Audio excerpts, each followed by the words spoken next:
What's good, folks? We back live. Shout out to the whole chat, the members, the mods, everybody on their way in. Shout out to the whole Sorry It's True podcast. It's your boy ARP. We back. Happy Saturday, everybody. We got a very, very interesting stream for y'all today. I think it's going to be very, very fun. I got some personal stories to get to as well. All right, let me give you a heads up before we get rolling of what we got in store today. We're going to start out with the topic of, is it snitching if you tell on a dead person? That comes from this 21 Savage recent interview. We're going to talk about that. I'm even going to talk about other occurrences of that and other times we've already had that debate in the industry and in the public. What else do we got going on today? We got some 21 Savage and 6ix9ine.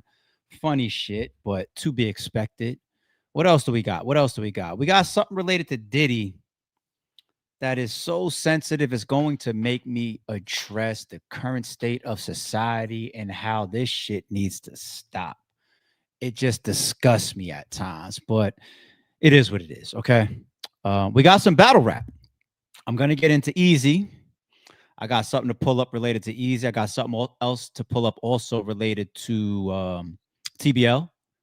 And I even have another battle rap topic, totally separate from even all of that mess and whatnot that's going on. Something I'll just wait until we get there. Something that I don't think that you guys would expect at all, but I kind of want to bring light to it. And I want to check in on somebody and see if they okay. Okay. That's another piece of the battle rap topic. Cassidy will come up in our battle rap segment as well. What else do we got? After that, we're going to get to the Ebro segment. Now, I know Rosenberg and Ebro has been fired from Hot 97. That's the piece that's even, we're going to cover all of that. We're going to catch up to speed.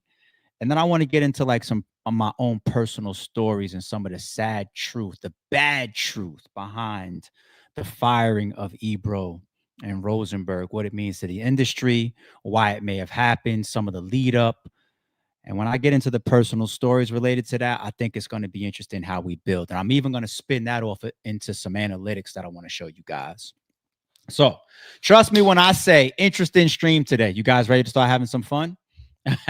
Melly's already here. Shout out to the members and the mods and says, snitching is snitching 100. Yeah, I agree. As many times as we try to pull certain things into the gray, I get it. But that's supposed to be the rule, right? It's supposed to be. All right, let's get rolling. Y'all ready? We'll start. Shout out to everybody on the way in. I see Jay is here too. I got a bunch of mods in the building already, so we're ready to go. Just in case any fights break out in the chat. All right. Up first, like I said, let's go to 21 Savage. Is this a controversial take for you guys?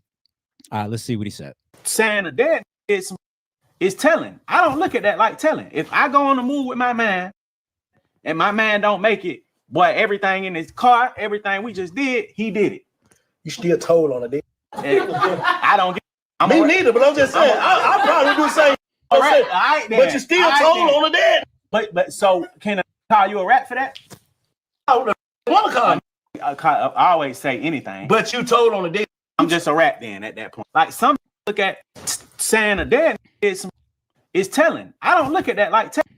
Okay, well, there you have it. Is that controversial for y'all? I think the person involved amplifies it because 21 Savage he's like one of the rappers that seems to be very, very anti-snitch, right? You got the 21 Savages and the Lil Babies and the Young Thug. We even see what happened earlier this year with Young Thug when that interrogation audio came out and everybody wanted to know where 21 Savage and Lil Baby stood now. Like, yo, y'all are just so pro against, kill or rat type shit, right? But anyway, the whole thing about telling on a dead person. Chat, you guys can start saying whether you guys believe that that's ratting or not, right? Melly already put in the chat, ratting is ratting 100. I want to assume that that's how the street code works, but I'm not a street guy. So who am I? I'm not the end all be all with that. But all jokes aside, this is what I think would probably be one of the worst aspects about telling on a dead person as it would relate to snitching. Why is snitching and ratting literally a deadly accusation? For example, rest in peace, Nipsey Hussle. Okay, a lot of talk is around, you know, Eric Holder, aka Shitty Cuz, walking up on the scene and having a certain dialogue with Nipsey, and things happen after that. I know other people would say it was a sent hit or whatever. I don't want to get into any conspiracies, anything like that. Rest in peace, Nip. Rest in peace, Nip. Rest in peace, Nip. But let's say it was about possible allegations of being or calling somebody out a rat or whatever, right? Point is, it's a very, very dangerous thing in the streets to throw out there or to have on your name. Either way it goes, it's very, very dangerous. It's not always just about the person that's being called a rat. That's just the fact of it. You call somebody a rat, your family might be in danger, your children might be in danger, your loved ones, your friends, people around you might be in danger. That's the severity of, especially if it's like ratting and it's involving like real street shit and potential killers and all that type of stuff. So this person passes away and then you put rat on him. Okay, what if this person has other people tied to him in certain ways that would seek some type of revenge about believing that he told on scenarios? Or what if that rat label then carries to your family because you put it on that person? Now his family got to walk around hearing that. Let's say Charlie Clips decides to punch somebody in their face because he's on the stage and somebody comes out of their face because of allegedly what his father did. You see what I mean? So I think respect to 21 Savage. I think when people say, if you dead, I'm putting it on you, I think they're so tunnel visioned on the fact that I don't see myself impacting somebody else because that person is gone. And I look at some of these people sometimes, and it even comes from smart people, and I'm just like, your mind isn't going to the ripple effect. Your mind isn't going to the overall impact of what it is to be labeled a rat. Once you're labeled a rat, especially if it's proven, that follows you for the rest of your life, you, your last name, and your bloodline. And how many people out here say even addressing it because you don't want your family's name and legacy to walk behind a snitch or a rat label? It runs deep. So the 21 Savages of the world, respectfully, got to think about that as well, which people just for some reason gloss over. But that's why this is the Sorry It's True podcast. Sometimes we'll do it for all of these people that y'all look up to, these big platinum rappers that just disregard this type of stuff. We'll come over here and get right. Don't worry about it. But that's not the first time that that's happened, people. A very, very notable time, and this is fairly recent that it happened, was with T.I. Do y'all remember that? He even had some beef, or I don't want to say beef, but he had some problems with other rappers behind it too. Through the court process. And so we caught no gun case, took that. And, you know, my lawyer said, well, you know, I can make everything go away if it was Tremel's. After he had passed, I had a talk with him. What to say? She said, I take all the charges you got.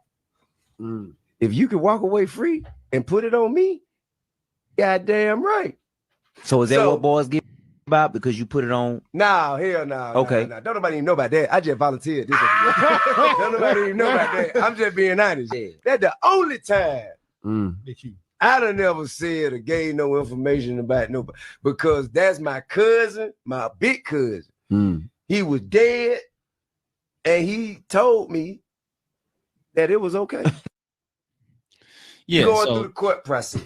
And so I remember even some of the early, you know, like, is because he was saying my cousin was dead and he told me. I think, did T.I. come back later on as if he was explaining like my cousin talked to me like in a spiritual manner? I mean, okay, who am I?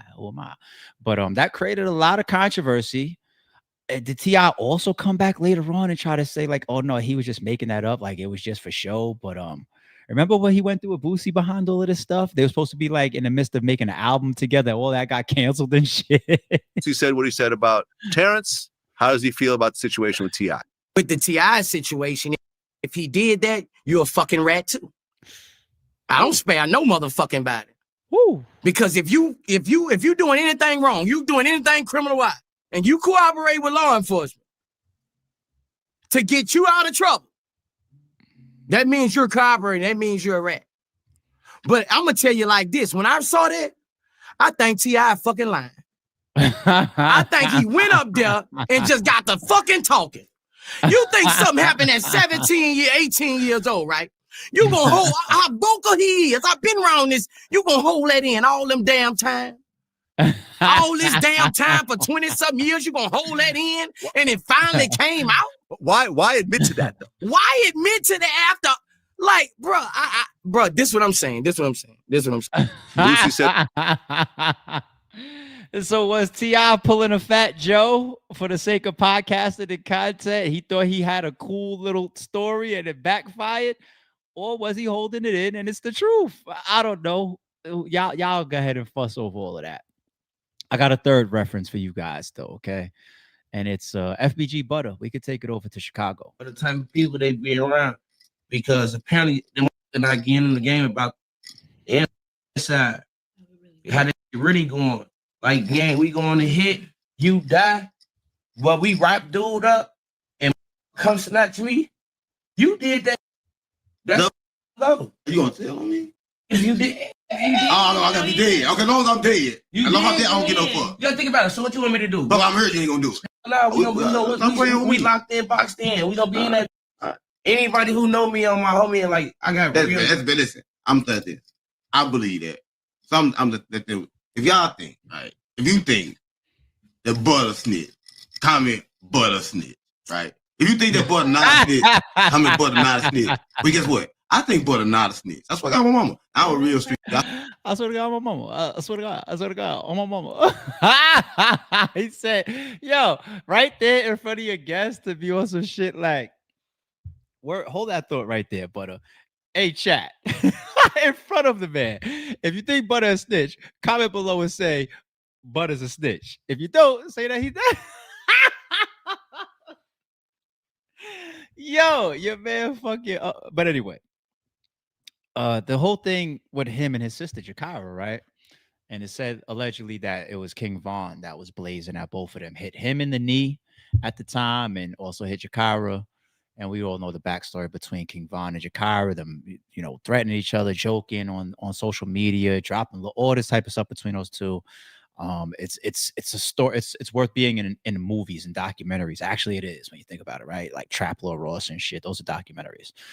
But Butter was here as well, you know. And they also say that Butter took the stand during the O Block trial. Was that the case as well? So let's take T.I. out. Let's say, like Boosie, maybe he just got up there talking stupid shit and he didn't mean to say that. It backfired. Butter, you know, it's pretty confirmed, right?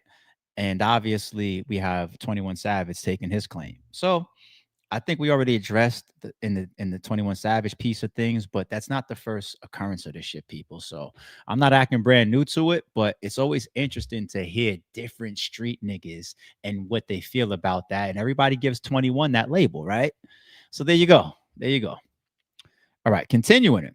Let's start the transition, but still staying with 21 Savage for a second. The internet can destroy a nigga though. Hell yeah. 1000%.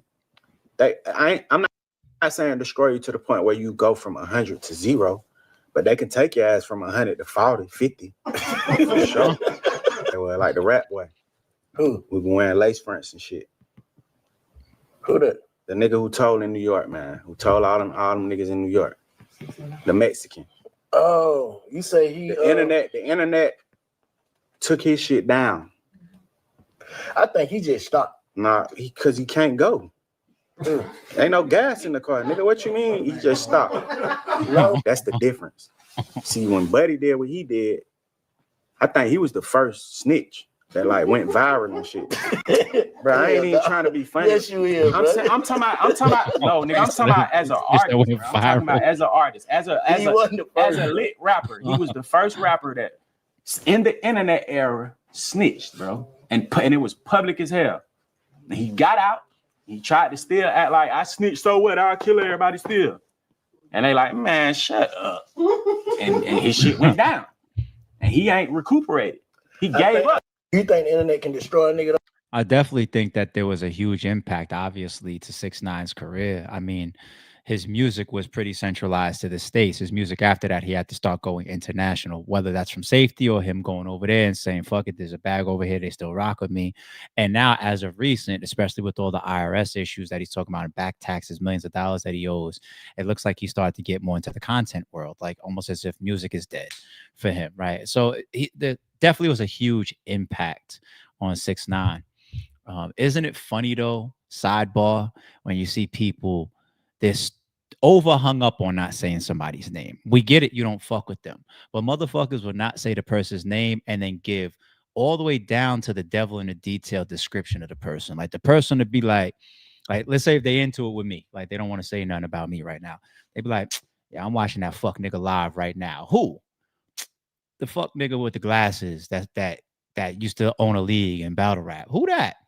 You know, that fuck nigga that always, you know what I'm saying, wears the glasses and a black t-shirt in his podcast. And he did his events at the Blue Room and shit. Yeah, I mean, he did that fucking max out shit where he started saying, do you believe? That bitch ass nigga. Now he think he got a podcast called Sorry It's True and all that. AR, just say 6ix9ine. It's okay. Because you're already saying everything else. If you really want to be coded, you get to the first thing. They be like, who? You be like, you know, that rapper that ratted. And then you throw it out there like, look, if you don't get it, I'll let you know later. Like, that's how that ends. The niggas tell every detail. But anyway, speaking of 6ix9ine. And remember, he is he's going to go down in history as one of the greatest trolls in the internet era. If you refine it down to the hip hop world, he might be number one in hip hop history. Real talk. So Tekashi 6ix9ine to 21 Savage. This Mexican will beat the tea and crumpets out of your ass. So he responds to 21 Savage, and he does a whole skit for him. My dear, can you bring me the next applicants? We have Shea bin Abraham Joseph III. And can you fetch me some tea? Yes,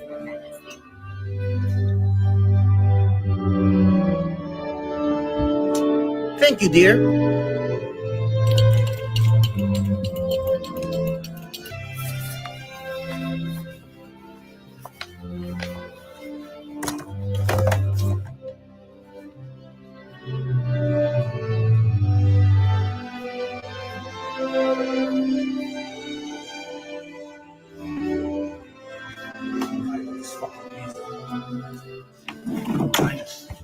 How you doing, sir? What are you here? So I'm saying, according to my documents, you want to go to America. I need to go to America.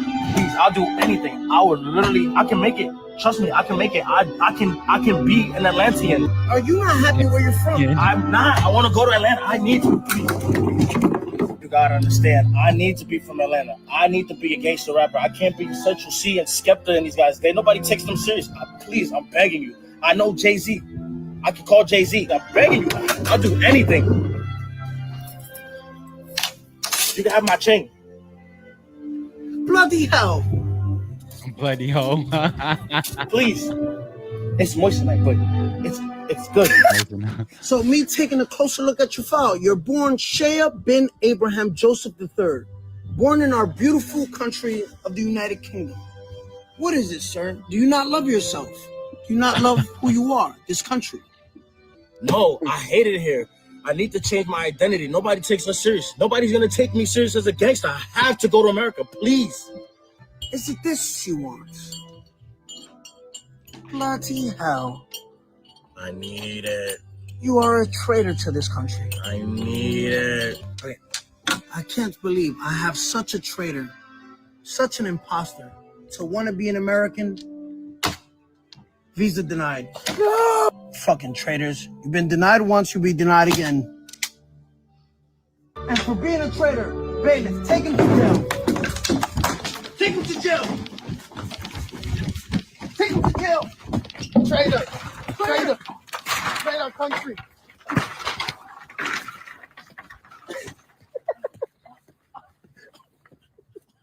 Hey, guys. What's going on? Please. Yo, he went way too far with this. Say again. Bloody traitor wants to be where you're from. Wants to be an American. Please help me. You will never be Please an help me. American. Oh.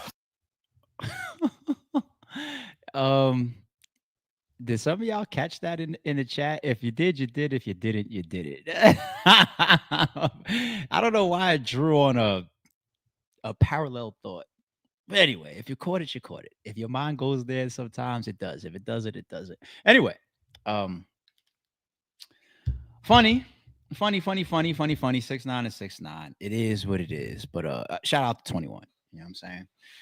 All right, let's move to our next topic. This is actually the last topic before I can get to our battle rap segment. Yay, for the battle rap subscribers on this channel.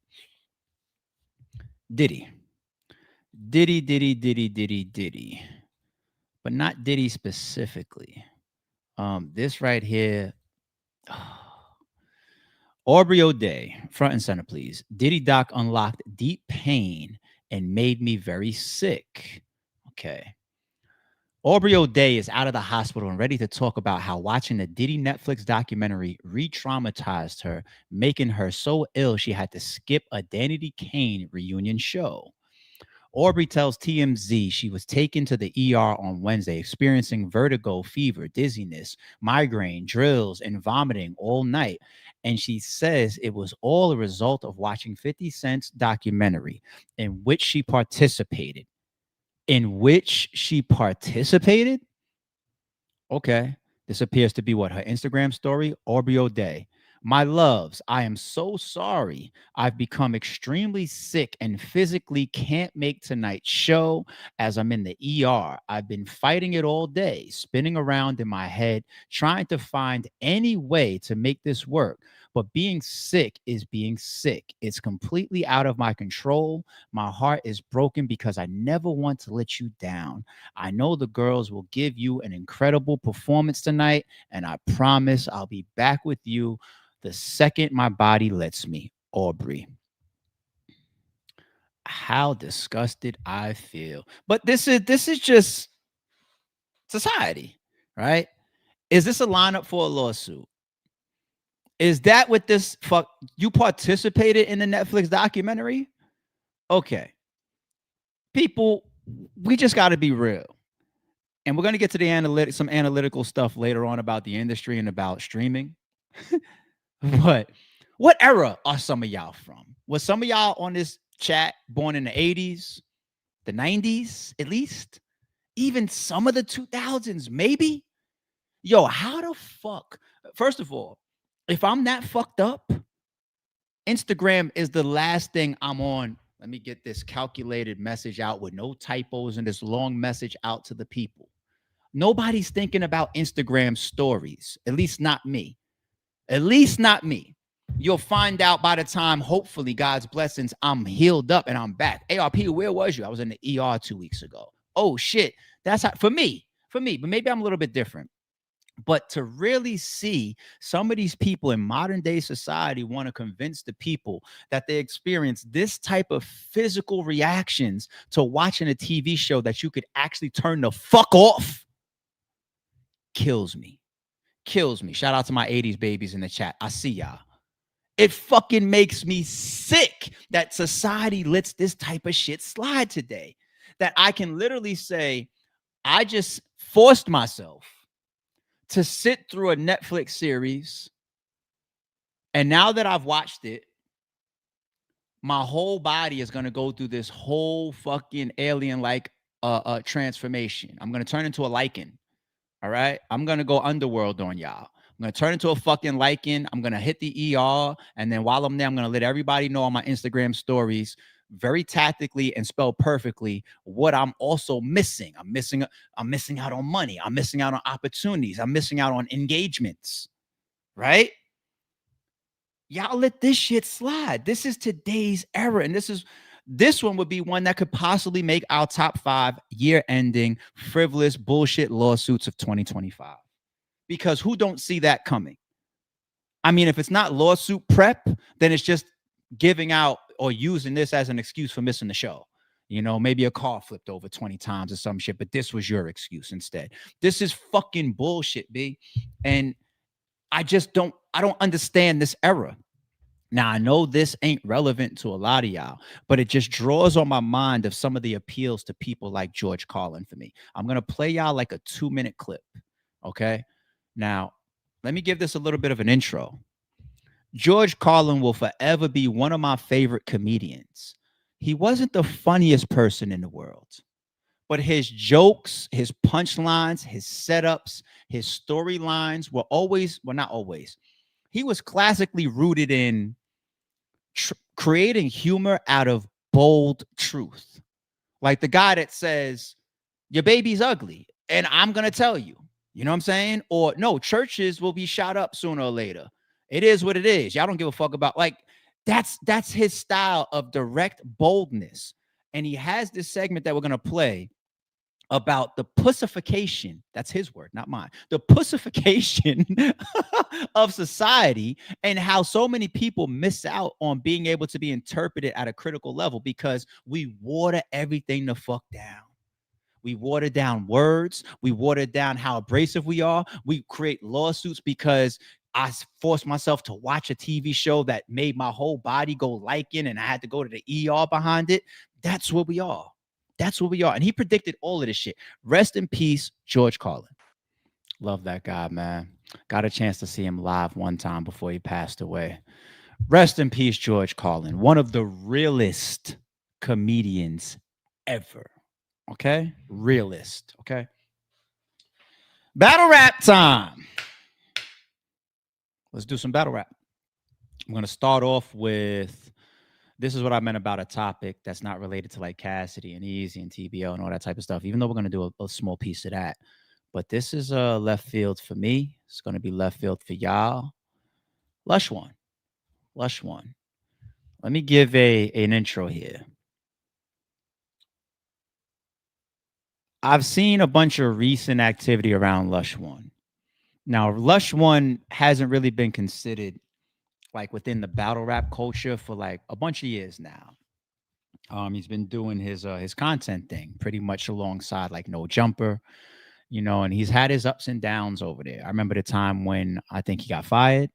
And the battle rap community, we pretty much revolted against Adam 22 and No Jumper about that, holding down our guy, Lush One. I remember that, you know, but in like recent last year, I've seen a lot of things. I just never brought any of those topics to us. And it's just like, I hope you all right, homie. I hope you're all right. And because a lot of us come up around from the battle rap side of this channel, around Lush and his legacy tied to the battle rap culture, it's been concerning that I continue to watch. And I just like, damn, like anybody that's real close to him, I hope people are doing everything in their power. Because like on yesterday's stream, we was talking about people like Finesse 2 Times, or we see like a Kodak. And these are people that from the outside looking in, we're watching and we're just like, this looks like a drug-induced crash course, and it's just a matter of time before the worst news, God forbid, lands, you know? Lush has had some streams recently with like No Jumper. And you know Adam 22, he's a content guy. I don't give a fuck about these people, you know? He's already pretty much shown that. But, you know, the admittance of drugs, I'm still going to say allegedly, Lush, respectfully, my guy. You know, these kind of conversations where they're sitting in front of you and they're laughing. You know, it's a joke to them. They're not laughing with you. They're laughing at you. And some of the stuff that we're seeing now is like spiral-like of what it looks like. Hopefully not drug-induced, but some of it seems spiral-like. In this particular clip that I seen that he put on his gram, you know, he's got stuff going on where I think it started. He's been having these podcast segments back and forth, and he's been also talking about like his girlfriend or his ex-girlfriend. And they're like kind of exposing each other about drug use. Like I saw a clip where Lush One is talking about his ex-girl, and he offered the information about, I think, her using crystal meth or something like that, right? And we all know the concept, people. Birds of a feather flock together. You know, shout out to Sassy. I appreciate you, love. The birds of a feather flock together concept. Like, you know, like very, very, very, very rarely are you going to have one person in the relationship that's addicted to crystal meth and the other person is not into drugs at all. That's very, very rare.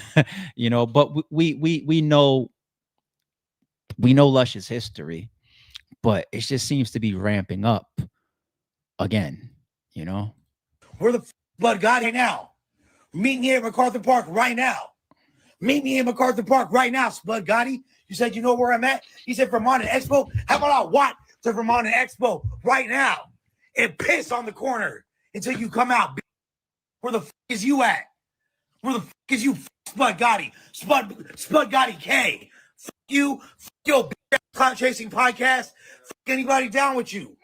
What's happening? Where you at, fool? Where you at, fool? Someone tag that Mark right now. Hey, someone tag that right now. I'll watch it from on the Expo right now. And won't nobody bang on me the whole way I'll walk. And then I'll troop right to your crib and I'll piss in your mother's face. And I'll slap your family members. What's up? What's his bitch fool's name again? Now, you know, maybe he really genuinely feels that treacherous towards this person and their family, but there's like gang shit that's going on that's involved in some of this stuff, right? And it's just like you consider some of the stuff with him and his girl going back and forth and all the drug talk, you know, in recent podcasts, and you consider the gang nature of where this man resides, where he's at, and some of the energies that are around him. You could even throw in the podcast energies and the no jumper stuff and energy. It's just like, yo, Lush, we hope that you can find whatever help that you need.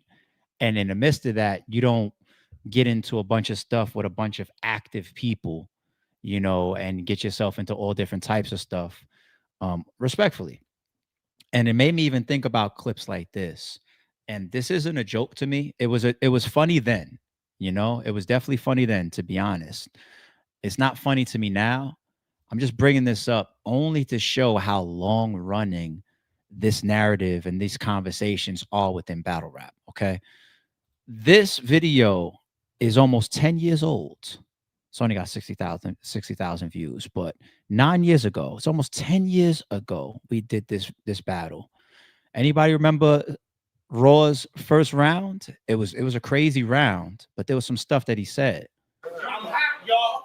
I'm talking 900 degrees. Was raised with gladiators. I was just in dungeons with thieves. If you ain't have an ice pick, your gun was under your jeans. The Glock I keep, rocking to sleep and have him stuck in his dreams. I'm bucking the steam. Long nose poking out the pant leg. Long nose, that shit look like Kevin Durant. And if I hit him with it, I send him with it. A black nine, because we ain't gonna have time. He won't make it to the intermission. I heard he's selling mixtapes. He getting busy with it. Ain't nobody buying that shit like 76er tickets. I'm addicted to beef. I need an intervention. And I take this nigga Forky, eat dinner with it. I sell coke, I sell dope where I come from. My dub's dumb. Got 6 fiends, they look like Lush one.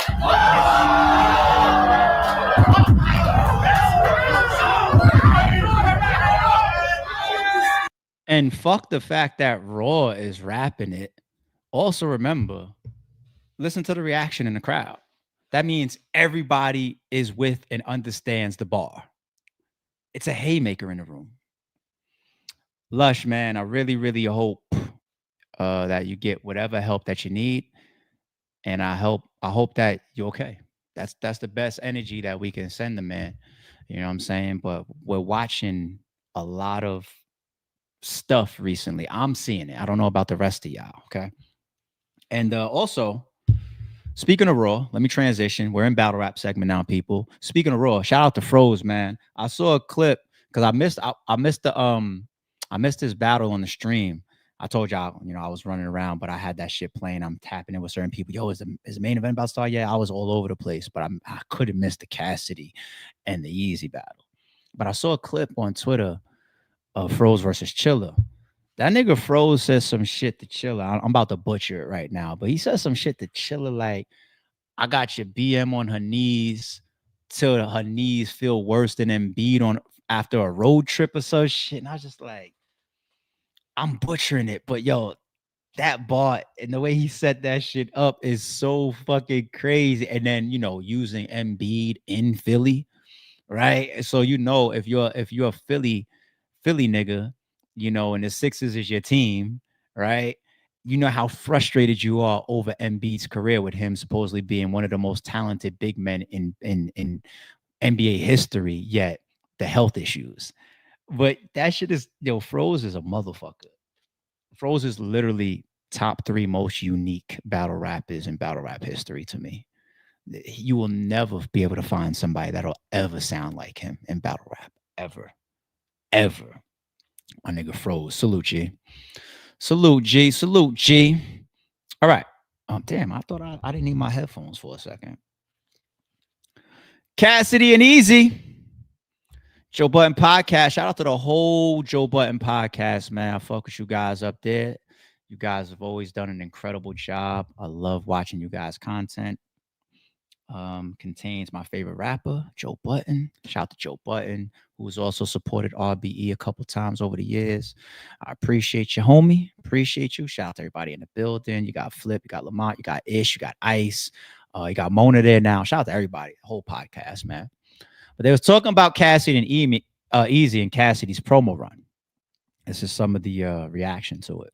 Cassidy is absolutely destroying. Not that I would put this right here at this block, but we're here though. Since we're here, Cassidy is absolutely destroying Easy the block captain in the pre-battle battle. Cassidy, you can't fuck with him in none of this. He is the absolute king of the pre-battle battle. All of that, from the face-off, everything. From anything. Before the battle, battle's announced. If he decides to tweet, if he decides to put a reel out, anything he decides to do before a battle is Richard Pryor-like. Yeah. Dog, I followed him on Instagram. Me too. He been putting on such a clinic. I was all right. I can't miss none of this. I can't. Dog, they done found Easy to block captain. Yearbook picture. Shit, that's the least of it. But yeah, his yearbook picture. They found his best friend, did an interview there. I guess he's from Pottsville. His whole thing is Easy to block captain is not from Philadelphia. They done found old battles where he admit he's not from Philadelphia. I've just learned way too much about some picture like where he fucking got the slits in his beard looking all fucking crazy. Cassidy is, he's killing him. Now, when the battle gets here, a little different. Yeah, he's gonna pay for some of this stuff. For a lot of it, because this nigga can rap still. He's gonna pay for some of this stuff at battle time. I was supposed to meet up with fucking Lux and Mook last night. I went right to sleep with them niggas. Right to bed. 8 o'clock. Yeah, I mean we've all always agreed. Well, most of us. Easy's a great battle rapper, right? But you got to deal with that headache of Cassidy's energy, his attraction, his draw, his promo, and new fear unlocked for Cassidy's opponents going forward. We always knew that he provided and brought a lot of energy and draw to the table in the midst of his promo runs when he decides to come outside, right? We knew that already.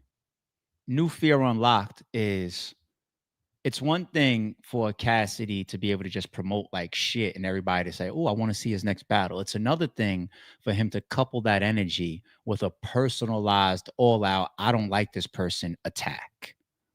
Okay. So you're waking up every day to his 500,000+ Instagram, for example, of him posting and exposing and chopping at your integrity and your character. And once again, it's one of the reasons why Easy had to tuck away for a while, even though he was tweeting, I'm about to start my promo next week. No, you didn't. No, you didn't. You just try to figure out like how it's navigation. Like, how the fuck do I come back outside right now? Okay. And then you figured out a 24/7, which was a good move for him, last minute, fourth quarter. But the whole rest of the game is just an attack. So just imagine if Cassidy's next 1, 2, 3 opponents, if he literally doesn't like the person the way he doesn't like Easy, we'll see this all over again. And he's got connections, he got reach. You see all the people that was coming out, you see all the people that was getting in touch with him. He's got a bunch of information he hasn't even used yet, Cassidy. I know this behind the scenes, meaning that when you're that type of person and you lock in a battle versus him, you could expect, if you got skeletons in your closet, he might get his hands on it. So new fear unlocked when it comes to Cass. Okay. As far as Cassidy and Easy, so this is what we just saw come out today, and I definitely felt like this was going to be a big possibility. So shout out to TBL. TBL getting big battles in front of the fans means we must shout them out. We must give them gratitude and appreciation. Now, of course, this battle was booked 1 or 2 times prior, right? Like twice. We know now about the secret announcement that was supposed to happen the Sunday after the Cassidy battle, which was pushed back. And we know prior to that when Twerk had an issue. Okay. But here's the update. Update on Cassidy versus Easy, the block captain. It's crazy that you get the flyers about Easy and Twerk, but the opening line got to be about Cassidy and Easy. I just noticed that. Update on Cassidy versus Easy. All right. Thank you all for your patience. TBL is still working to finalize all details for the reschedule of Cassidy versus Easy, the block captain. This includes a new date and location that works for all parties, including TBL. We expect to have that. Where we at now that we expanded that? We expect to have that information for you in the next few days. We want to be fair and give those who were unhappy with their experience in person a chance to attend an extremely discounted rate. Once tickets go live, if you attended Philadelphia Volume 1, please reach out via email with your full name and proof of purchase for discount code. Our email is, and then you put the email there. As one last gesture of appreciation for the battle rap community, we will be live streaming the Easy to Block Captain versus New Jersey Twerk battle next Saturday, December 20th. This will be invite only, but available on RapGrid for a small fee. Thank you for your patience and support. Happy holidays. Cool. Not too much to pick at there if you just want to go consumer mode, me as a customer and a consumer and a supporter of TBL, not too much to pick out there. There's a small little curve in there that you got to pick up on, where at one point towards the end of the sentence, it's saying, we expect to have the information for you in the next few days. The sentence before that, though, says that they're looking to make this work out for all parties involved, and they put comma, including TBL. And I always tell y'all there's the three top pieces of any equation is battle A, battle B, and the platform. Okay. So as of this tweet, to put that as a precursor to the end goal, which is getting it locked in. And this was tweeted today, a couple hours ago. That means that as of a couple hours ago, it's not in full agreement around the board for all three parties. Okay. And that's pretty much what has been happening this whole time. All three parties have had different options or pros and cons towards setting it up again. You know what I'm saying? So when all three people get on this, or all three pieces get on the same page, hopefully we will get that battle on the books ASAP.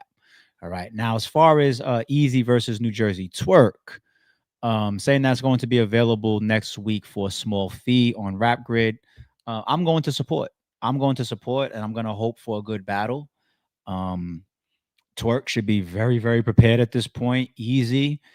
You said you didn't want to do 2 battles in the same day. So despite all the other stuff you got going on that might be pulling on your attention, one of the reasons why you were able to sell behind the scenes that you're capable of doing Twerk and Cassidy on back-to-back days is because your Twerk material was already done, right? So Easy should absolutely be locked in for this battle as well. And Easy is definitely a reliable person as far as how he shows up with his rounds. So I really expect this to be a great battle. And for whatever the fee is that they put up, I think it's going to be worth the money. So I'm supporting and I'm promoting. Let's support it. Okay. Shout out to RapGrid, shout out to TBL, shout out to the battle of Twerk and Easy. I don't know from this tweet if it's just a one-off or if there's something else that is added to it. If it's just a one-off, then that's definitely going to constitute, it being a smaller fee, right? Because battle rap fans are conditioned to spend anywhere from that $40 to $60 price point for a card. For example, last week you had Cassidy and Easy and 9 battles under it for $60. You know what I'm saying? So this is just the nature of how platforms navigate even pricing. It's a shitty thing to deal with, especially when things go haywire. But what I'm talking to right now is just like, it's not easy, people. It's not easy. And that's where sometimes you hear me give the grace. Okay. It's not fucking easy. Doesn't mean that everybody's on their game, but it's not easy. Okay. And so I'm going to be tuned into this next week. Looking forward to it. As far as easy, now very shortly, I wanted to toss this in. Easy, you're helping me make my point. I appreciate it. I don't mind the alley oops. I take them, man. You know, John Stockton could lob me shit all day long. You know what I'm saying, and minus the dirty ass shit on his name, I'll go Karl Malone for y'all. Y'all know what I mean when I say that, right? That's why Karl Malone's legacy is fucked up. But anyway, I don't want to get into that. So Easy tweets a Twitter poll. It says percentage of the culture that don't like me, laughing emoji.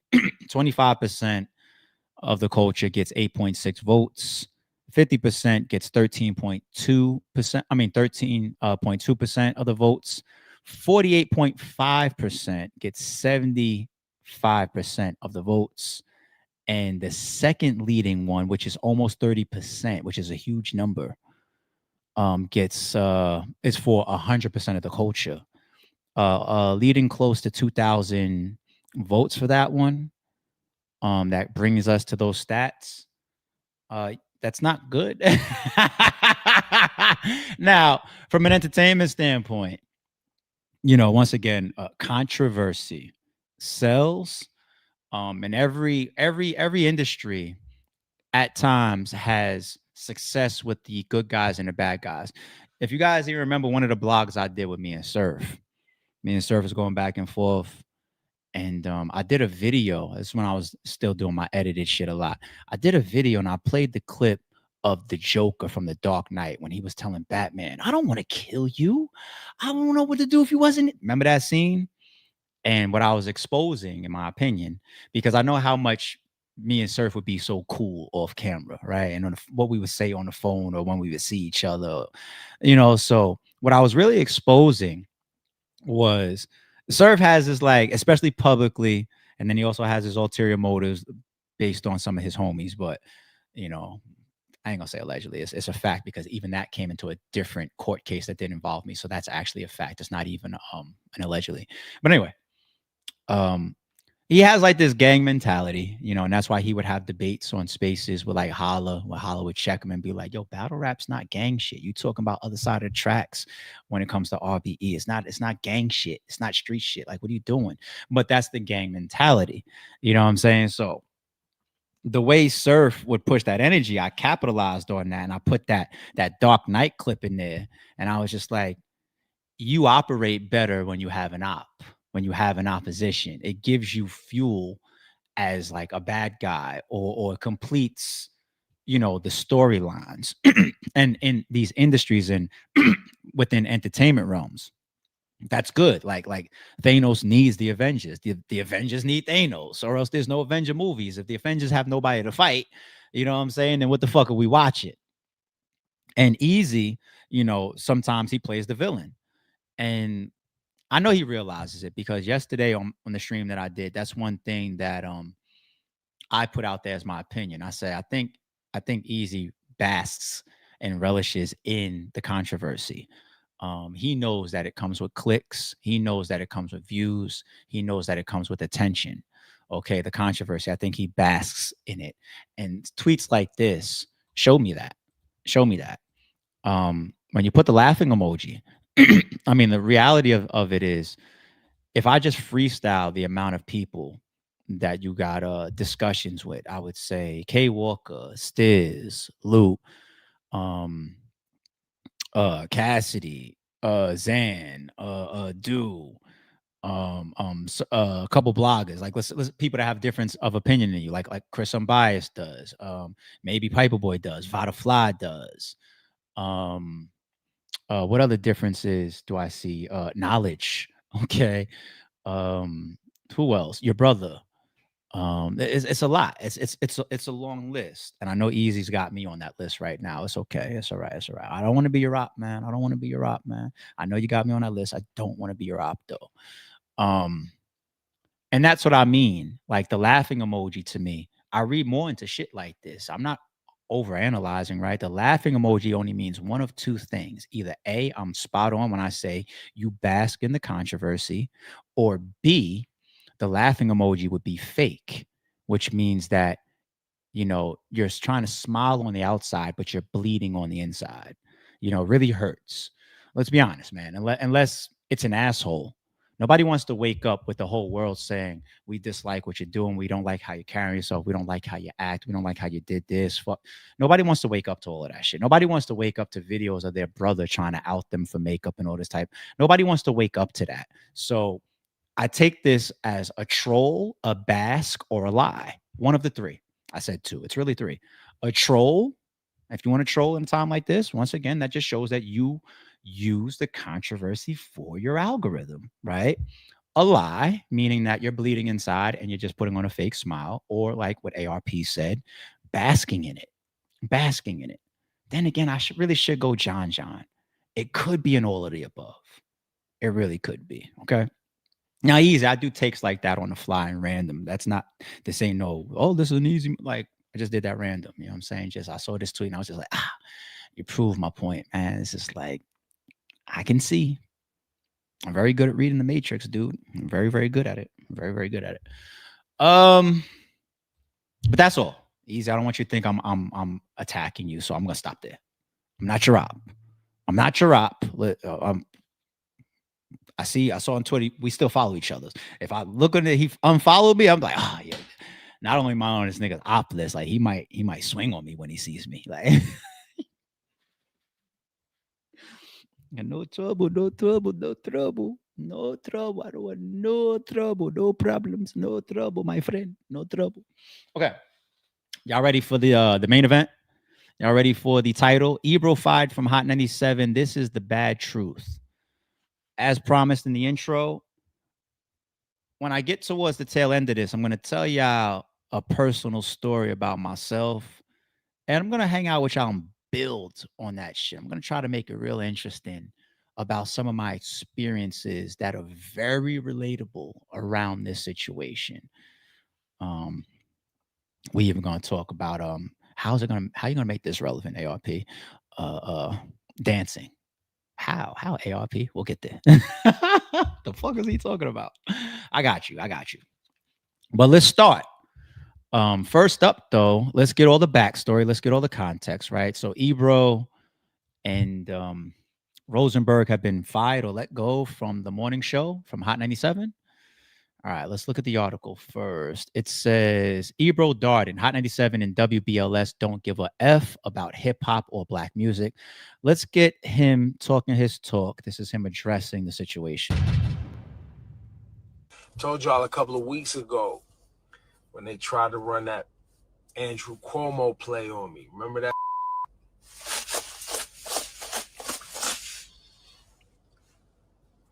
And then they tried, you know, when the Trumpster got in office. Listen, man, I don't capitulate well, bro. Been doing this too long. You look around all the major media outlets. Look at all the major media outlets, man. All of them. Look at all of them. They all got to fold up because they all trying to renew their deals, their licenses. They all, well, in this particular situation, we'll get into more specifics another time. Bro's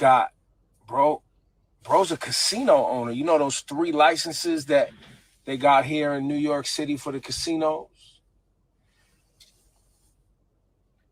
The guy that owns one of the casinos licenses. He got to raise $500,000, bro. $500 million, excuse me. They need my shit talking anti-Netanyahu, anti-government, progressive out the way, bro. They need me out the way. They trying to get to these bags that these VCs got, raise some capital. They don't really care, like, especially for like a Hot 97 and a WBLS. They don't give a fuck about hip hop or black music or black community. They don't give a fuck about none of that. They give a fuck about access. They give a fuck about being able to bring their little nerdy friends to the concerts because that helps them raise money. They've been trying to get to me for years, bro. Years. But, you know, Ebro in the morning on the YouTubes. Subscribe. I told y'all they was hunting. I told you they was hunting. And we gonna keep talking shit. I told y'all they was hunting. Buckle up. Because we're gonna get active. Enjoy your holidays. You know what I'm saying?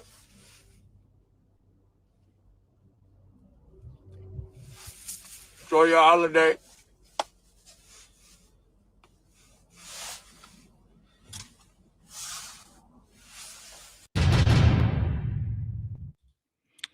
All right. Okay. Didn't say too much there. And if we just grab a couple of the pieces before we move on. The old man Ebro. Hold on to the old man naming. Okay.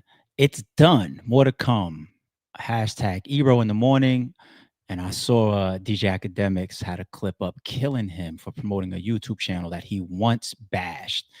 And that also transitions me into the piece before we build about the same people you shit on, you piss on, you kick, you slap, you deny, you block, you fuck over on the way up are the people you got to see on the way down. Even the Vlads get their moments, right? Look at Vlad talk at his shit. Let me make this more visible for y'all. Now that everyone's talking about Ebro's morning show ending on Hot 97, let me explain the difference between radio and new media. Radio people were required to hate their competitors. Hot 97 and Power 105 fight over the exact set of ears in New York area. So management requires them not to work with their rivals. This is why bozos like Rosenberg always hated me, academics, and every other new media person. He just kept doing what his boss told him he should do. New media is totally different. There are billions of potential viewers, so everyone can carve out a lane for themselves and do well without stepping on everybody or anybody else's toes. This is why you see academics, Adam 22, Traplo Ross, Whack 100, The Danza Project, Sean Cotton, Math Hoffa, 1090 Jake, myself, and others all get along, do each other's podcasts, share business info, and ultimately succeed together. The media world, the content world, spawning off of huge platforms like a Twitch, where people make a lot of money, a YouTube, where people make a lot of money, a Twitter, a Facebook, where some people make a lot of money, even some of these streaming platforms, some people claim to get some big checks out of Spotify, even though it's like, damn, you need that many views to get a check out. But anyway, that's why I enjoy this space more than early feeling and vibe of battle rap. My very early vibe of battle rap is like, ooh, I'm your competition. Okay, I see how this is going to go. The get down or lay down concept. All right, well, you're going to see sooner or later which one I choose. In content, I talked to like 4 different bloggers today via text. And we all can cover the same topic right now at 7 o'clock and do the exact amount of views that our content is going to permit us to do. That's it. We're going to talk about the same shit at the same time. It don't fucking matter.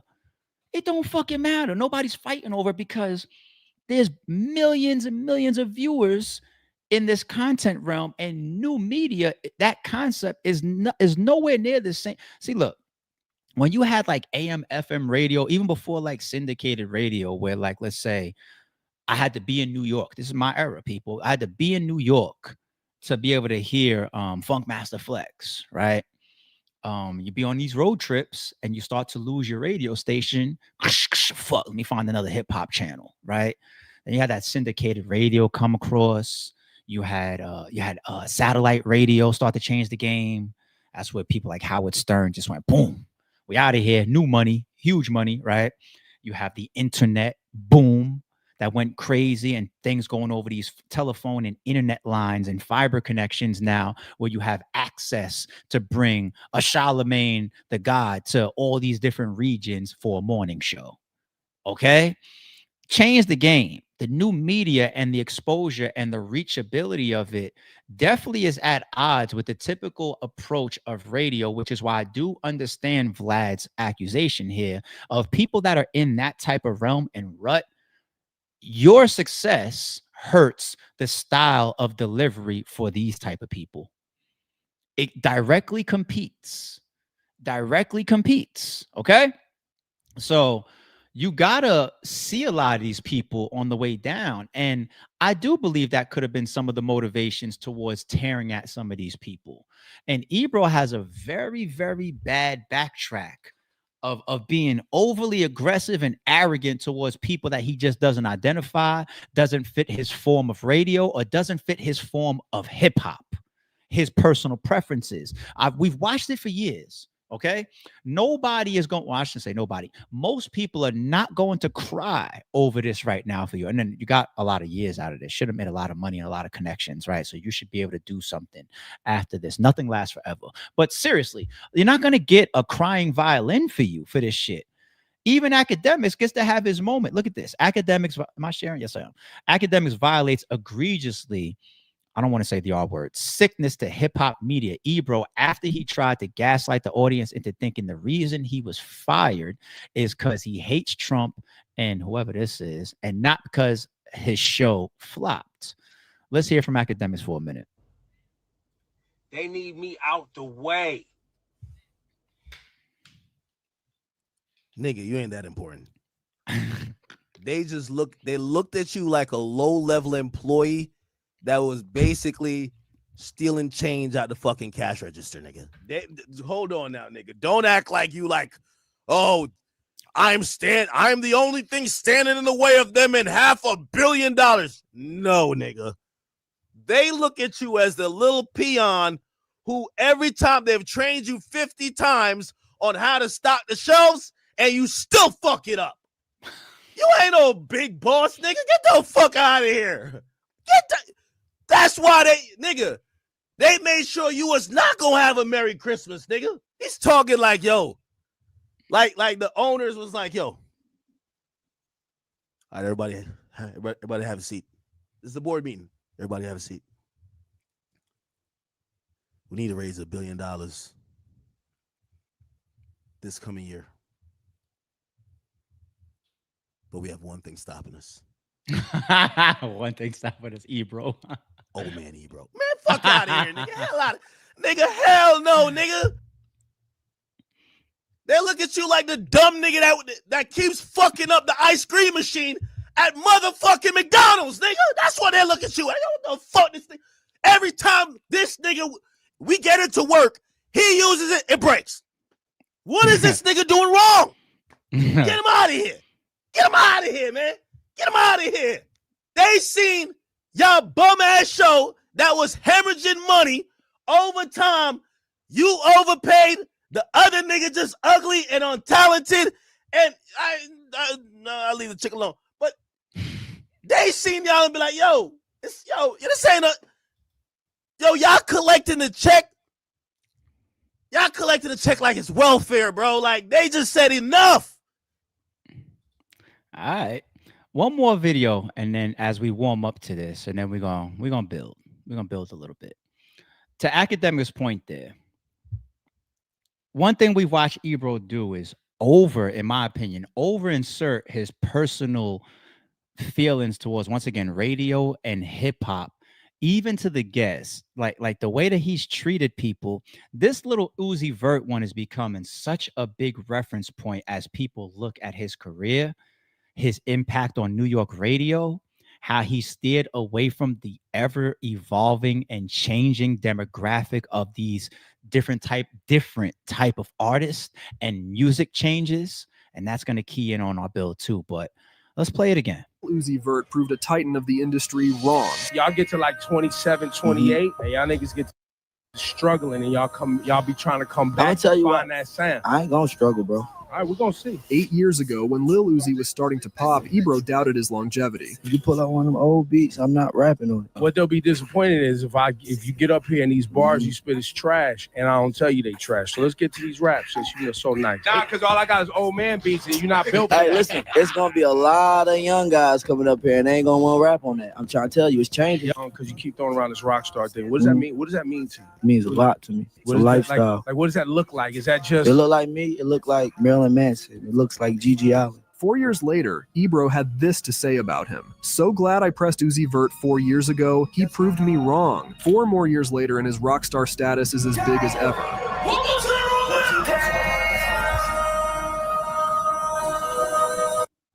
Be careful before that music grabs our video.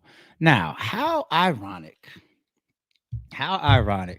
And look at the Travis Scotts. We played some footage of one of his recent shows, right? The records that Travis Scott is breaking and whatnot out there. It looks insane. You got the Playboy Cardis and what these guys are doing out there that impact this whole rock star image and everything. It is something else, boy. It really is. Now, let's build a little bit. Here's title wise. This is the bad truth. When I keyed in on his name before, Old Man Ebro. One thing about old people that is a stereotype. You ever hear that you can't teach an old dog new tricks, especially if they come from certain eras? Ebro to me looks like a 70s baby. I hope he's not I don't know. He looks like maybe a 70s baby, okay?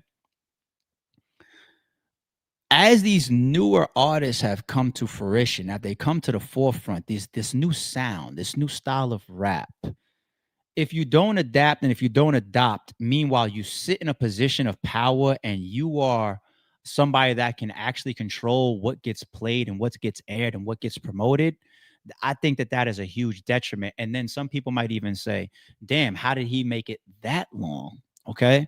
Could have been the controversial aspect of him, could have been his outspokenness, could have been the fact that he just knew a lot and he's been around a lot. But you get to a certain time, that's what corporate will show you. Now he's getting to the point where he's saying things like, oh, they needed me out of the way. No, you're needed until you're not needed in corporate, okay?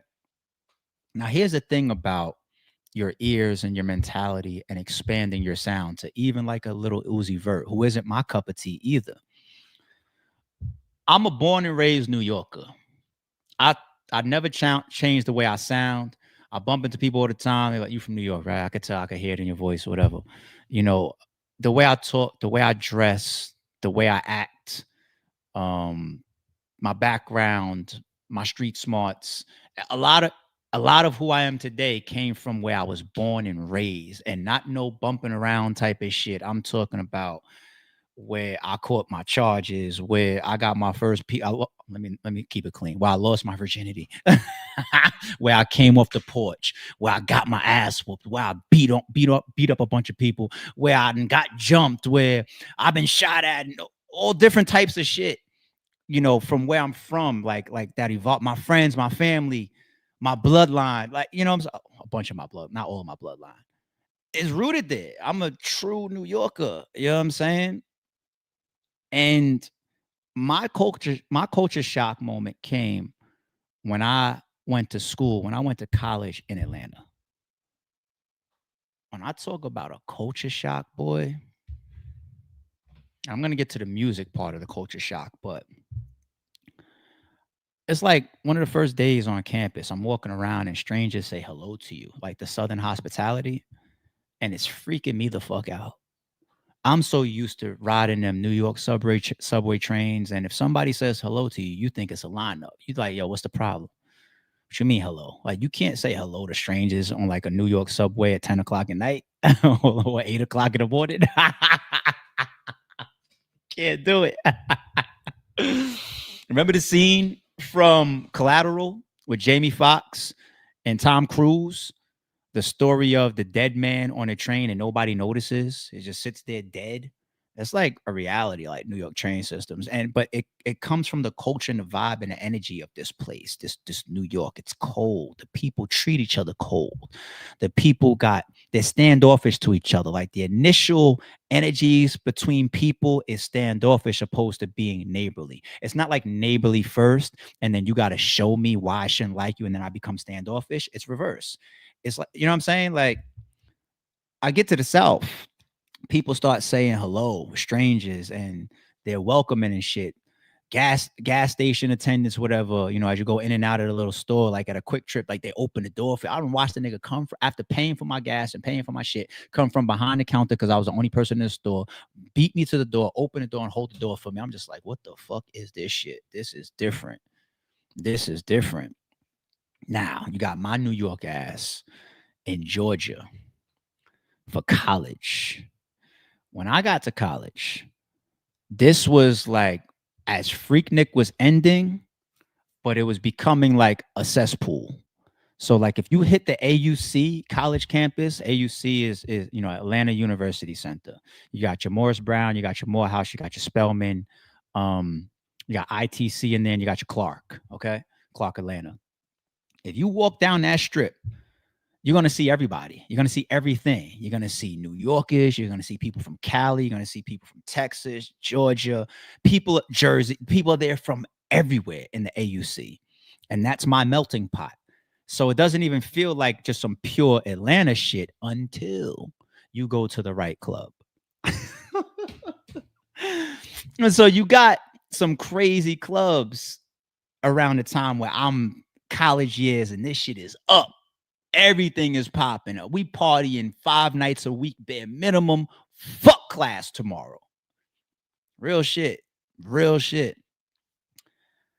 You got your Studio Centrals, you got your Kayas, you know, clubs like that. You know, they dope. They dope.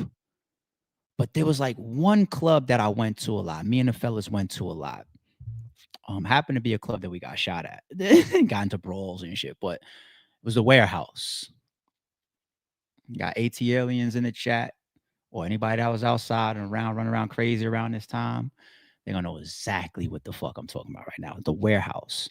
The Warehouse was South, meaning it feels all native Atlanta. Like they would run promotions like free with gold teeth before 11. It's like, what? You know what I'm saying? And sidetrack.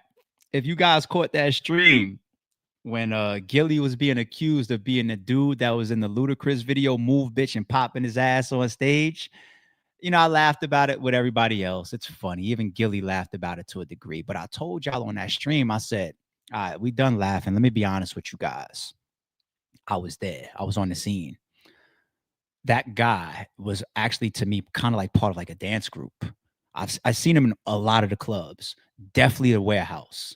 Definitely the Warehouse. I've seen that guy in person a million times. All right. It's not Gilly. Okay.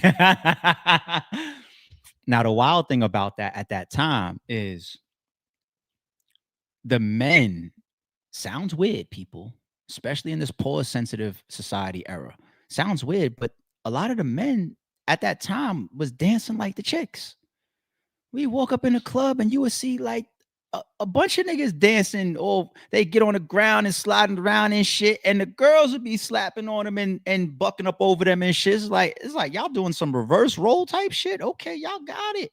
Speaking of dancing, I'm coming from New York, a place where we hold up the wall, where it's just like you step on these sneakers, it's gonna be a shootout type of energy. We come here to stare and ice grill and see who from the opposite hoods is gonna show up. What type of beef we gonna have? That's New York vibe and energy and club scene. You know what I'm saying? Definitely in my era. All right. You get to Atlanta, and I'm pulling up to some of these clubs like the Warehouse, and people are actually here to have a good time and dance. Shit, you could see the baddest chick in the club in the middle of the dance floor dancing on niggas like it's Magic City. Like you could sit there and get a fucking borderline lap dance. And that's the way the energy was. You see niggas circled around the baddest chick in the club in the middle of the dance floor, damn near waiting a turn. Everybody's dancing, having a great time. That's probably why the STDs has always been off the fucking radar in Atlanta. Like, the energy is crazy. But now let me get to the music. So here I am, this culture shock New York kid in college in Atlanta. And I'm going to clubs that's just Atlanted out. Like, this is barnyard, D-boy type shit, warehouse type shit. I'm listening to the music.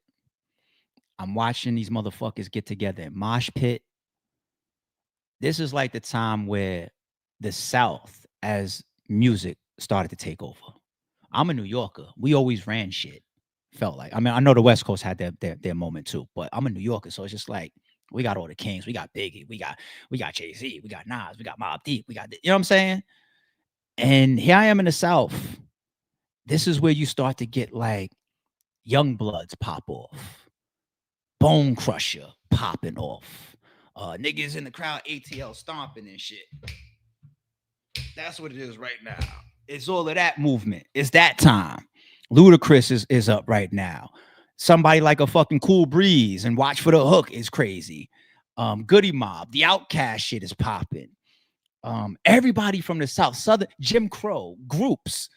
Jim Crow, like these groups are coming around and they're having smash hits. You got Little John that comes and shuts everything down. Crunk music comes in. And it's just like, this shit is crazy. T.I., Lil Scrappy. It's crazy down here. I'm here when it's the hypest in the hip hop world. This shit is insane.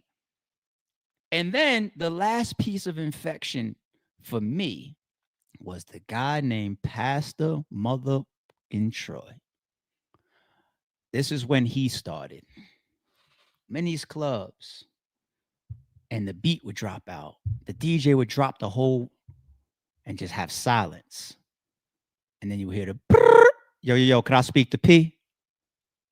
And after that, if you look around, the whole club was being torn upside down, but in a good way, in like a fun way, in like a, it's up. This is, I'm going home having cardio, clothes half ripped and shit, but happy. like, yo, we got to do it again tomorrow night. I'm going to the underground Atlanta music and mixtape spots. Like, you got that guy, Troy Pastor, looking at me like, yeah, you ain't from here. You got that GSDGG, DSGB, dude. Like, sit your New York ass down right here. Let me just get everything you need. And I'm even taking the shit back home. I asked some of my homies, man, like, I take the shit back home. We in the wheel back home, like on holidays and shit, driving around. Yo, y'all check this shit out. Boop, popping Pastor Troy. What the fuck you playing, eh?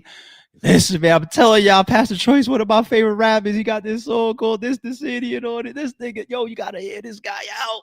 This shit is sick. This shit is insane. This nigga ARP tripping. Yeah, he went down there and changed. Y'all are with me in the chat. I see y'all. Y'all are fucking with me in the chat. And people like Pastor Troy, though.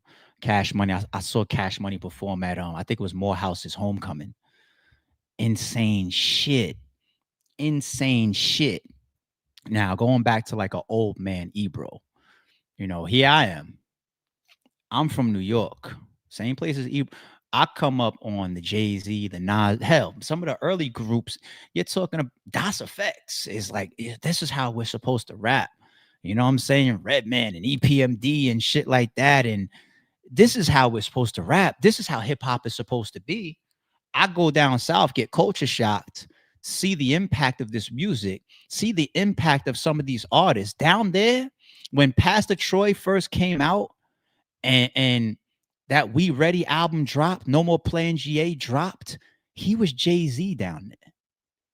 This motherfucker was Jay-Z down there. And when I felt that impact and I saw that in the energy, and I'm just like, yo, this shit is dope. And I'm watching, I'm seeing these concerts and these homecoming shows, And these performances at the club, you know, was another crazy club, the Bounce. Who was with me? Who knows what the fuck I'm talking about right now? The Bounce had like some like bath, like jacuzzis in there with the strippers dancing and shit. Boy, my college years was up. Some of the funniest years of my fucking life. My college years was up. But all of that, I'm coming back up north with a whole nother mentality. Like, it ain't just us. It ain't just New York or nothing, pure lyricism or nothing. Hell, when I'm down there, the AUC was such a melting pot of people coming to Atlanta at that time for school and shit. The DJs knew how to cover that shit. Ebro, you failed here.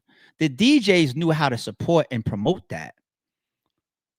If you went to a club in that era, and some of that is even today as well, because Atlanta's still a melting pot, but of different people coming from different places.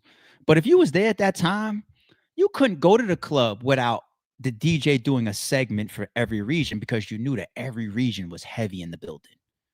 You couldn't go to a club and the DJ don't do a 30-minute set of the West. I swear on everything. I kid you not.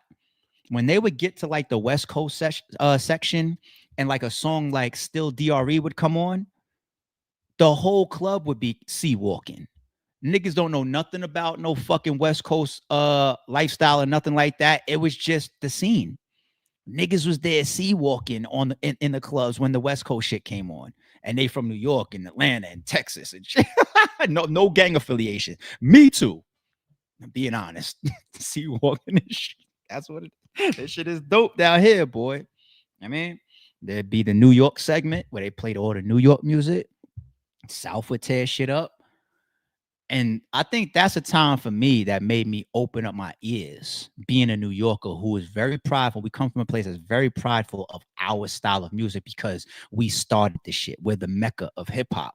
So we carry an arrogance, and this is me being real. We're so arrogant towards hip hop that it sometimes shuts us down. And if you have that old man / old Ebro mentality, you may never let that go. And if you put that type of person in a position of power, that person may not ever want to play a little Uzi Vert. It's Nas or nothing. You get it? You get it?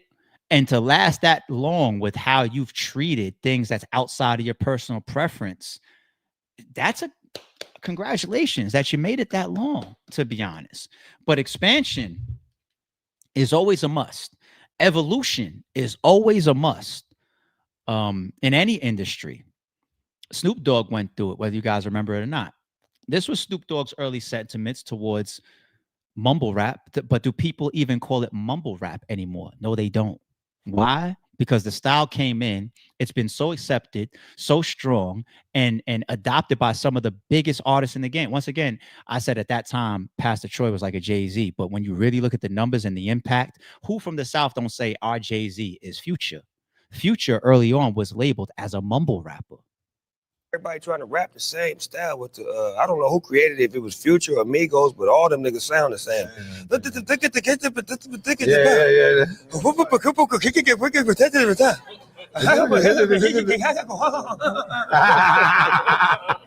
Everybody trying to rap the same style with. I forget if he cleaned that up. Part of me thinks I remember that he did.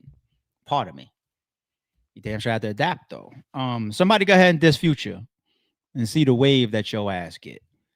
Yeah, it'd be something sincere considering his fan base and how much people support Future's music. But anyway, I promised y'all some analytics. I pulled them up in the background. So what was this? Did I get this today? Yesterday? I got this yesterday from no reply at youtube.com. So I got an email from YouTube. Rare BDNT, here's your 2025 YouTube year in review. Right? I ain't gonna pull it up here because there's some numbers and metrics in here that I shouldn't have publicly on the screen. But you started your channel September 10, 2013. Thank you for the continued support, people. Appreciate that. It's kind of starting to give me like a year-end wrap-up, right? And one thing that it shows me is my regional support and my age demographic and some stats about my audience. So age-wise, the 3 top age brackets that follow this channel is 25 through 34, 35 through 44, and 45 through 54. Now, let me stop there for a second. You know what that tells me? That tells me that me as a podcaster, me as a host, me as a personality, there's something about me that can cross generations or age brackets to remain relatable. Okay. I am an 80s baby, right? But I don't come off like Ebro. If I came off like Ebro, that 25 to 34 wouldn't be in my top 3 demographic of viewership. It wouldn't. So it's tough to even put a 25-year-old woman in front of my face because I feel like there's a big difference in mentalities possibly. But the way that I'm hip, I'm in the loop, I'm up to date. The way I carry it, the way I talk, the things I engage with, the way I can even discuss and be entertained, me personally, about some of that young petty shit allows a 25-year-old to be totally in tune and say, oh, hell no, I'm tuning. I'll fuck with that shit all the way through that third bracket, which is through 54, which is people that's 70s babies. Like, no, he's got enough experience. He's done enough. He speaks enough about places where I've come from, things that I've encountered, movies and music that I used to listen to. I could listen to that guy and I feel comfortable hearing it from him. So think about that. From 25 to 54, those 3 age brackets in my demographic, you have to have range. You should have range if you sit in a powerful chair like that. A program direct at Hot 97 and the range spanning different, like even the top 3 regions. Now, United States, of course, I'm in New York. I'm definitely going to see that. United Kingdom and South Africa. Okay. Those are the top 3. For us, one of the most watched from a retention standpoint podcast videos was Paperwork Shows Jay-Z was always a target. I don't even remember the full take of that video. On the battle rap side, one of the most replayed videos was Charlie Clips versus Rosenberg Raw. Y'all love that 3rd round, don't y'all? I get it. But real shit, it's like whether it's my own experiences from college days all the way up to YouTube analytics now, this is real life of understanding relatability, crossing different demographics, being more worldly, and opening your mind to things that sometimes is outside of your preference. You're not going to hear a guy that was there dancing around the dance floor, mopping the dance floor at the warehouse when Pastor Troy was on top of the world. You're not going to hear that person say, Little Uzi Vert, you could never be dope. That mold is already broken for me. I'm just like, nah, it is a bigger world than fucking Jay-Z and Nas and Biggie. It's a much bigger world. Now, let me hear that Razzcast, man. Go ahead and give me that Chino XL. Let me hear that Game.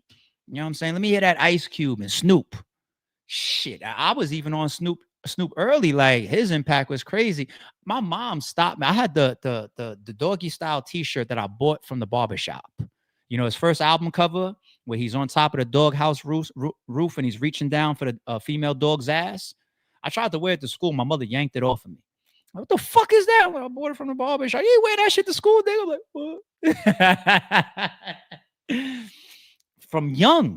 From young, impressionable era, if it was hot for me, it was hot.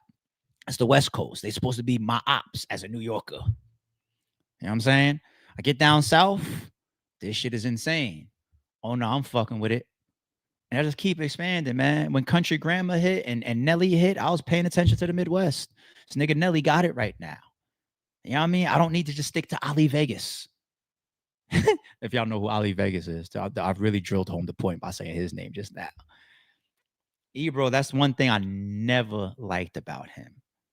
I never liked that about him. So nobody's going to cry for him on his way out the door. When it comes to him, you know, having to see the same people on the way down and him now talking about meet me on YouTube for my follow-up, and you've shunned and shit on YouTubers and people that have YouTube channels, which is a owned business within certain people's own right. Pun intended, things come full circle at some point. So, all right.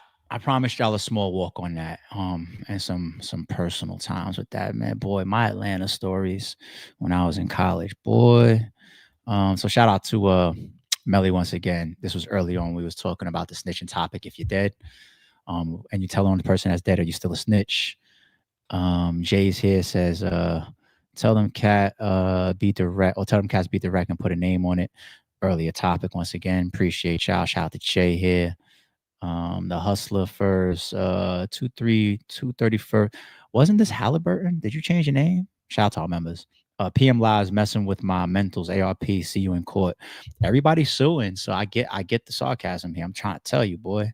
This was perfect timing on this one for the topic that we was into. Once again, shout out to Sassy for the super. Shout out to Supreme with the. I'm sorry, not the super. I said super. The gift on the channel. Shout out to Supreme with the gift.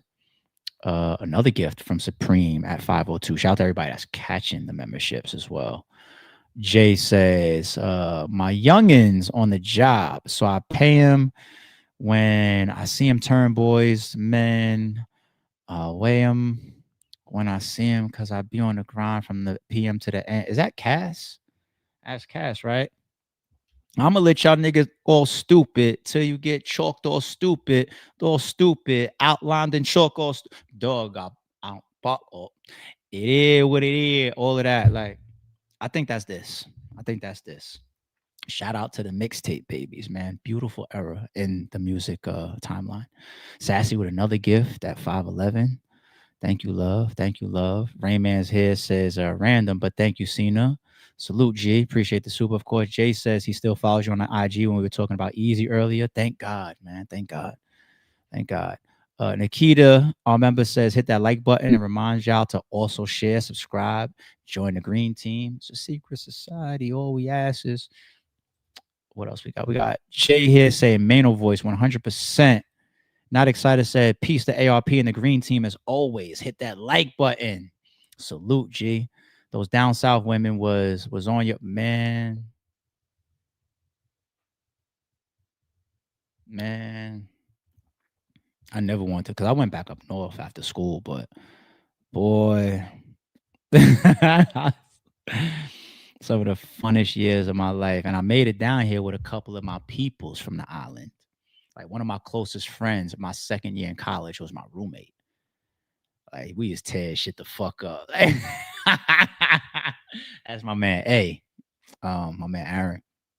Literally our second year in school. And nigga was my roommate. Like we situated, like yo, all that doubling up in some of these dorms and all that shit. You know what I'm saying? Shit, like me and you, I don't know these niggas. Like yo, we in there. You know what I'm saying? It was a lot of alley-oops thrown in those times. Yeah. Jay says we locked in. Man.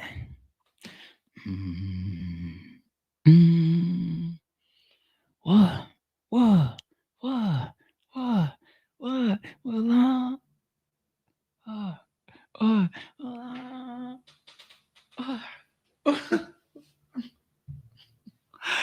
Oh, if I had a time machine, I'd go all the way back and do it all over again. I wouldn't change much. But boy, I tell you, I end up in the same place for school, man. Atlanta. That shit was just so fucking crazy, man. That shit was crazy. All right. Fun stream. I got to take myself down memory lane. Appreciate y'all for rocking during all that. You know what I'm saying? Good times. I hope that y'all understood the relevance of me bleeding out, you know, very prideful New Yorkers and how we are bred into our specific style of music and how certain people stay like that in an old man mentality and other people continue to branch out and respect these other demographics and cultures and styles. You know, hope y'all understand why that all was laced together. But also, before I get up out of here, y'all, 7 o'clock around ish, and it should already be going on. But Show Off is battling Your Honor, and it's going to be streaming. Should be already streaming on YouTube. You know what I'm saying? So around 7-ish, him and Your Honor as the main event should be coming on. I'll probably start tuning in around 6. I'm going to check that out. And I believe it's also judged. So shout out to Your Honor. You know what I'm saying? I'm a fan of his work. But you know what team I rock with. You know what I'm saying? So show off. Do work, man. Do work. Looking forward to seeing this turnout. I'm going to watch that tonight. But right now, I'm about to give myself something to eat. And then after that, have me a glass of wine and put my feet up. And I will catch y'all back tomorrow. Sorry, it's true. Don't confuse silence with work ethic. I'm a boss making decisions, my first fetish. The verse cherished is perfect, that's a reverse blemish. I dropped it, connected the block, learn Tetris. This is the Sorry It's True podcast. Welcome to the house of. And shout out to the members. Without, I think still got a gun.